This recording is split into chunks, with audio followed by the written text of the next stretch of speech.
Setting a high bar, empowering leaders, and pushing boundaries is nothing for our first guest speaker. He was our state's 49th governor, and for all the things he could care about across Tennessee, we're grateful he cares about KIPP and about public education. We are honored to now introduce former Tennessee Governor Bill Haslam. Thank you for joining us today.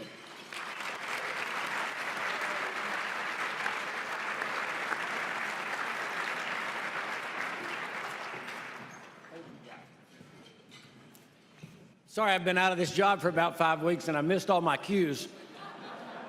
It is also the first time I've had a tie on in about 5 weeks, so if it's not straight, don't blame me. So Chrissy and I just got back. People have said, hey, how are you adjusting to being out of office? And we just got back about 30 hours ago from a 3-week trip to New Zealand and Australia, which was great, great fun. But there were certain challenges, one of them being they're, I think, 17 hours ahead of us. So right now it is Thursday morning there. And we've been waking up. We've been home for 2 nights, and we've been waking up, as you would predict, at 2 a.m. And most people's challenge is just adjusting to the whole different time clock for sleeping. For me, I'm just hungry all the time. I'm hungry on our meals, and I'm hungry at their meals. I'm also suffering from a little PTSD from the experience of driving over there. Now, I spent 8 years not driving in Tennessee, being driven around. And so when I got behind the wheel in New Zealand, it was literally one of the first times I'd driven in 8 years. It's good to tell you that driving's a little like riding a bike. You kind of pick it right back up. The bad news is I wasn't a really good driver to begin with. And the even worse news is that over there they drive on the left side of the road. So it was quite an adjustment. And I can tell you that the signal, the hand signal for we don't like the way you're driving is international. I can also tell you that the windshield wiper and the blinker signals are on the reverse side as well. So I spent 3 weeks driving around with my windshield wiper on and people honking at me because I didn't put on my blinker. Hey, I want to get right to the point this morning. You might say, well, you got back from New Zealand 30 hours ago. Your body clock's 18 hours off. Why are you here this morning, and why have all of these table hosts asked us to be here? I want to start with the end, and that's this. The challenge facing Nashville and facing our state today is around public education, period. The challenge facing this, that we all face, is around public education. It's incredibly difficult. A lot of you are in the battle, and if you're in the battle, there are always arrows flying. There's many battles between adults, or more battles between adults than there are about what we're actually trying to do. But I know this, from 8 years of being governor and 8 years of trying to sell Tennessee and recruit business to come here, and 8 years of trying to address issues around incarceration and social justice and challenges of all types, the opportunity for us is around public education. Everybody today knows in our country that one of the big challenges, if not the big challenges, is around income inequality. Now, I don't know what everybody in this room's politics are, and set it aside no matter what it is for right now. But just that is a fact. The numbers tell us that we keep seeing a growing disparity around incomes in our country. The question is, what are we going to do about it? I have, like I said, after 7 years of being a mayor and 8 years of being a governor, am firmly convinced that the only way that we're going to address that is around public education.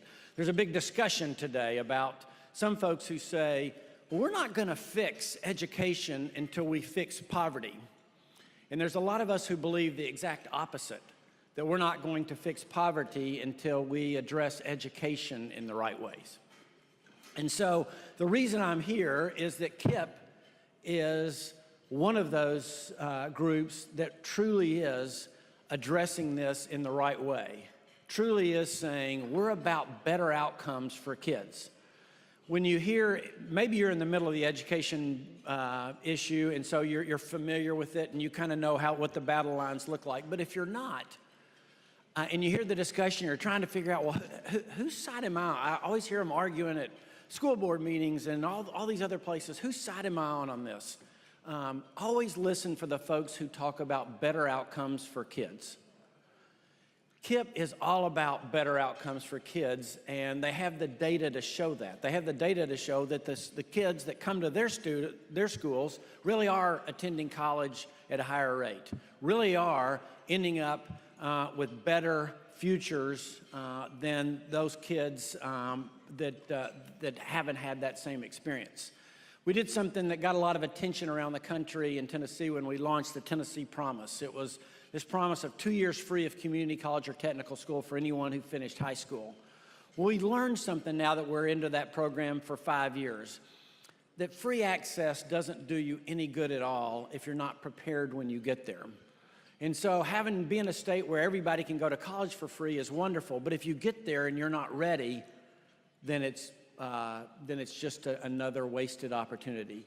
KIPP is about making certain that students are ready when they get there and they can take advantage of it. So this is about changing a trajectory for hundreds of kids in Nashville, but it's also about making Nashville better, addressing issues, again, around whether it's a social justice issue of income inequality or it's an economic development issue of making certain that we have the workforce that folks need. I'm going to wrap up in a minute and let them finish with the program, but when you get near the end of one of these terms, people ask you all the time, well, what did you learn? And my main takeaway is this, that we probably spent at least half of our time while we were in office working on education issues. Out of all the different things you address as governor, from mental health issues to building roads to running prisons to all the different things that the state does, we probably spent 50% or more of our time on education. And I probably think I spent too little having done that. This is the opportunity to make the state, the city, the place that we want it to be. And when it comes time to think about how can I help, we'll invest in those people who are producing better outcomes. And that is what KIPP is about. And when you have a chance to hear kids like Hassan and Victoria, or to see the kids that were in the choir, they're kind of the tip of the spear. And that's how I see KIPP, as we go through all the issues around trying to make certain we provide a better educational experience. KIPP is literally that tip of the spear that has been around for a while and has produced those outcomes and results that we can all be proud of. So thank you for being here. You're going to hear more in depth in just a second, about what KIPP is doing, how it's doing it, where it's doing it, and why it's doing it. I would urge you to help. Again, if you care about the community you live in, if you want to see a different trajectory for thousands of kids, it will mean a very different city for us, then this is one of those wonderful places you can invest. So thank you for being here, and to Hassan and Victoria, great job.